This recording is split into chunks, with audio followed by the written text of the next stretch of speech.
Hi everyone, my name is Tita. Nah, kita akan bahas mengenai buku ini secara detail dari awal sampai akhir. Nah, materi yang pertama itu ada language. Oke, mungkin langsung saja kita bahas mengenai language. Secara definisi singkatnya saja ya, language itu adalah bahasa. Yang namanya bahasa itu digunakan untuk komunikasi. Nah, komunikasi itu ada 3 macam, yaitu secara tulis, secara lisan, dan secara isyarat. Tapi, karena kita di grammar, maka yang kita pelajari nanti adalah secara tulisnya. Nah, komponennya yang pertama itu ada fonem. Fonem untuk di kita, biasanya kita menyebutnya dengan huruf. Jadi, huruf dalam bahasa Inggris itu disebut dengan fonem. Berarti nanti contohnya hanya begini saja ya. Ada A, B, C, D, dan seterusnya. Itu disebut dengan fonem. Selanjutnya untuk yang kedua ada morfem. Morfem itu kalau di kita biasanya kita sebut dengan kata dasar dan imbuhan.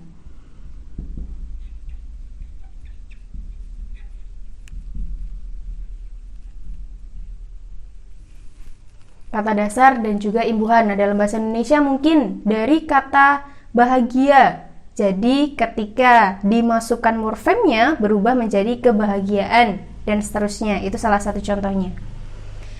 Dalam morfem sendiri itu dibagi menjadi 2, ada free morfem sama bound morfem. Untuk free morfem biasa kita sebut dengan kata dasar, berarti kata aslinya. Tapi untuk bound morfem itu disebut dengan kata imbuhan.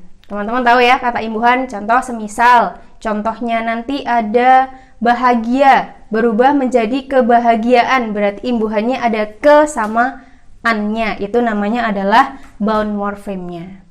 Sebelum ke contoh, untuk bound morfemnya itu dibagi lagi menjadi 2, yaitu ada prefix sama yang selanjutnya ada suffix. Prefix itu adalah imbuhan yang terletak di depan. Contohnya kayak kebahagiaan, ke-nya itu adalah prefix. Tapi ketika suffix itu adalah imbuhan yang terletak di belakang. Contoh kebahagiaan tadi berarti suffixnya adalah an-nya. Oke, sekarang ke contoh supaya lebih paham.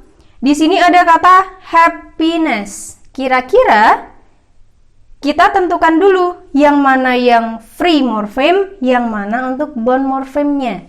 Dari kata happiness, kira-kira apa teman-teman? Oke, that's right. Kata dasarnya itu adalah happy, yang berarti bahagia. Terus di sini ternyata sudah ada imbuhannya, yaitu ness. Dari happy yang bermakna bahagia, ketika dikasih imbuhan dia maknanya sudah beda, yaitu menjadi kebahagiaan.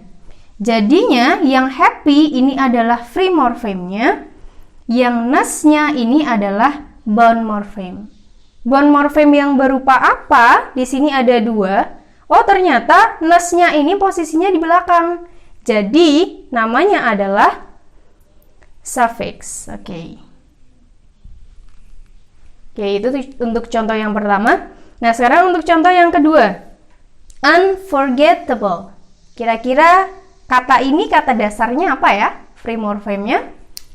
Mungkin teman-teman bisa jawab dulu. Oke, that's right.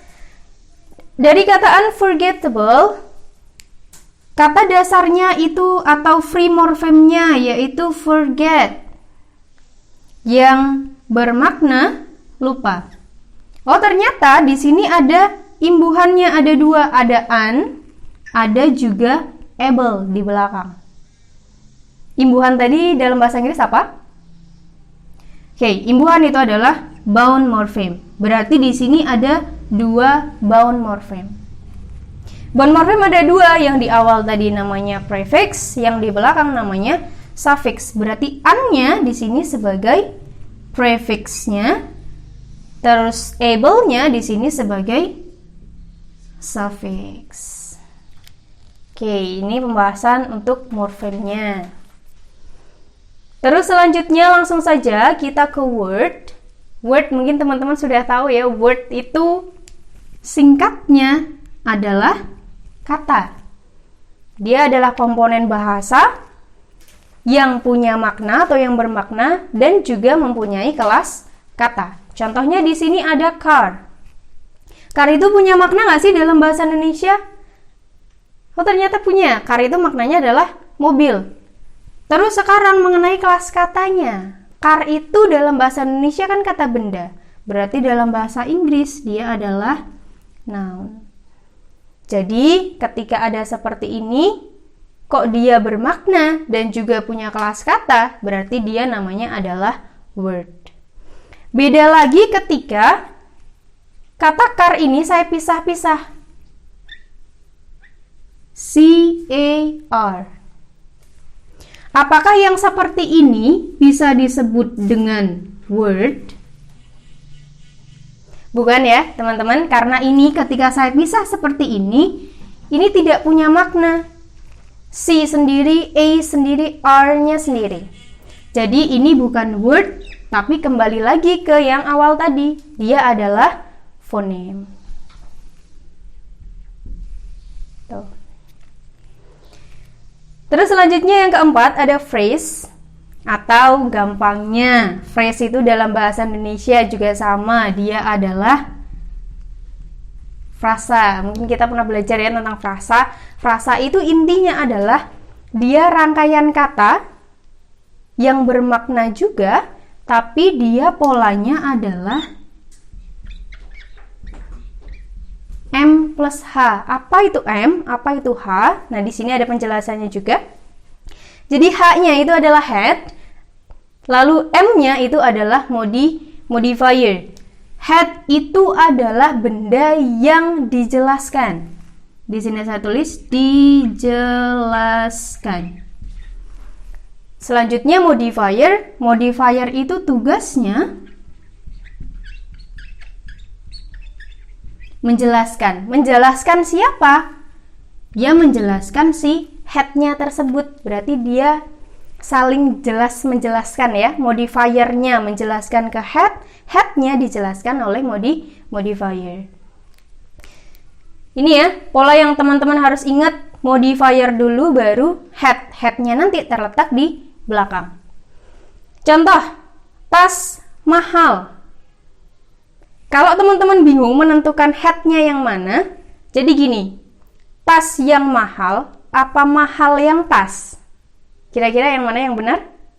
Oke, tas yang mahal. Berarti tasnya di sini dia sebagai head-nya. Tas yang mana? Tas yang mahal. Berarti mahalnya menjelaskan ke tas. Kalau sudah diketahui seperti ini, head-nya yang tas, modifiernya yang mahal. Jadi kita lihat polanya. Modifiernya di depan, head-nya di belakang. Jadi ketika ditranslate menjadi expensive bag. Kita letakkan head-nya, tasnya di belakang, dan mahalnya sebagai modifier, dia terletak di depan. Oke, untuk contoh selanjutnya ada kursi merah. Nah, kira-kira bagaimana tadi cara menentukan head-nya? Oke, kita coba ya. Kursi yang merah, apa merah yang kursi? Jelas ya, kursi yang merah. Berarti di sini kursi sebagai head, merah sebagai modifier. Masih ingat polanya phrase? Jadi yang terletak di belakang siapa? Oke, head-nya. Berarti translate-nya itu menjadi red chair, bukan ceret ya. Kalau ceret teko buat minum, oke? Oke, sekarang kita ke clause. Clause itu adalah rangkaian kata yang bermakna dan dia polanya nanti adalah subjek diikuti dengan verb. Dan macam dari clause sendiri itu adalah main clause dan juga subclause. Ini sama ya, kayak bahasa Indonesia. Jadi main clause itu yang sering kita sebut dengan induk kalimat. Yang namanya induk kalimat, pasti dia bisa berdiri sendiri. Tapi kalau untuk subclause itu disebut dengan anak kalimat. Yang namanya anak kalimat itu dia tidak bisa berdiri sendiri tanpa main clause. Jadi ketika ada main clause baru bisa ada subclause. Tapi ketika main clause sendiri itu it's okay. Terus polanya main clause nanti hanya subjek dan juga verb. Tapi kalau untuk subclause-nya dia harus ada conjunction-nya dulu, subjek baru verb. Sebelum lebih jauh lagi, conjunction itu adalah kata hubung ya teman-teman. Seperti and, so, after, before, when, dan seterusnya.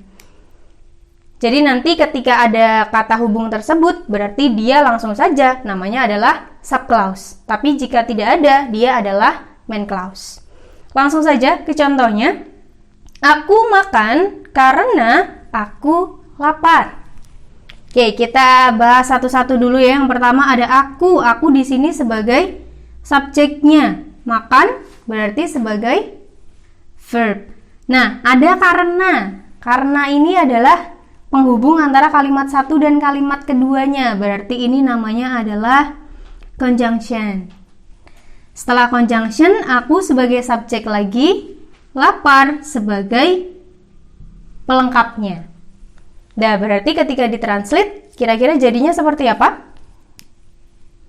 I eat karena, because aku lapar. I am hungry. Nah, kalau sudah dalam kalimat bahasa Inggris seperti ini, coba kita tentukan ya, yang mana yang subclause, yang mana yang main clause-nya. Langsung saja, di sini tadi ada rangkaian subjek plus verb. Subjek verb tadi namanya apa ketika tidak ada conjunction? Oke, that's right. Subjek verb itu disebut dengan main clause. Tapi ketika ada conjunction, subjek verb dan seterusnya, itu kita sebut dengan subclause. Terus di pembahasan atas tadi saya bilang, yang namanya subclause itu tidak bisa berdiri sendiri. Hanya main clause yang bisa berdiri sendiri. Maksudnya bagaimana? Coba ke sini dulu. Aku makan karena aku lapar. Main clause-nya adalah yang aku makan, subclause-nya adalah aku lapar. Ketika subclause saya hilangkan, saya kan tadi bilang main clause itu bisa berdiri sendiri. Aku makan, kan bisa dimengerti kalimatnya.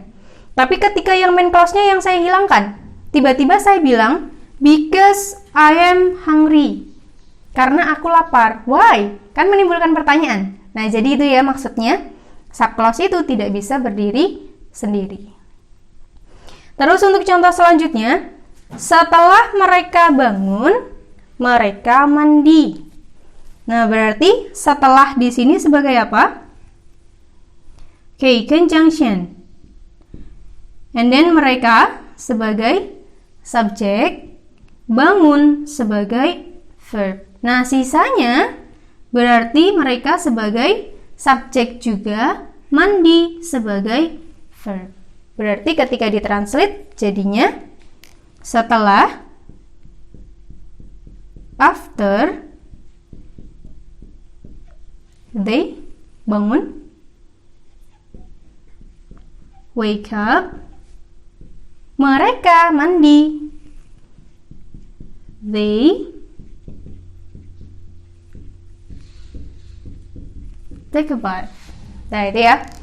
Nah, ketika sudah menjadi bahasa Inggris seperti ini, lalu kita tentukan kira-kira mana yang subclause, mana yang main clause. Nah, di sini sudah kelihatan sekali ya. Jadi, ada after, subject, verb yang ada conjunction-nya after. Berarti di sini adalah rangkaian subclause. They take a bath, hanya subject verb saja, berarti di sini adalah main clause-nya. Tuh, itu untuk pembahasan mengenai clause-nya. Sekarang yang terakhir dari language, ada sentence. Sentence atau gampangnya kalimat gitu ya. Teman-teman mungkin sudah common dengan ini. Sentence itu adalah rangkaian kata yang dia mempunyai makna juga dan polanya adalah subject verb juga. Loh, terus bedanya apa sama yang clause tadi? Orang sama, rangkaian kata yang bermakna, berpola subject verb. Ternyata yang membedakan antara clause dan sentence itu adalah di sini. Sudah saya tandain ya. Ketika sentence itu polanya lengkap, maksudnya lengkap, dia diakhiri dengan yang namanya tanda baca, ada 3. Yang pertama ada full stop atau titik, exclamatory mark atau tanda seru, terus yang terakhir ada question mark atau tanda tanya. Tuh, jadi bedanya di situ ya. Contohnya seperti ini. I eat titik. Itu contoh yang pertama. Selanjutnya contoh yang kedua, saya hanya menuliskan seperti ini saja. I eat. Sudah, selesai. Nah, yang mana yang sentence, yang mana yang clause, pembedanya hanya yang kalimat pertama itu ada tanda titiknya, berarti ini namanya adalah sentence. Tapi yang kalimat kedua, karena dia tidak ada tanda baca di belakang, maka dia namanya adalah clause. Oke, cukup sekian untuk pembahasan tentang language. Semoga bermanfaat. See you, bye-bye.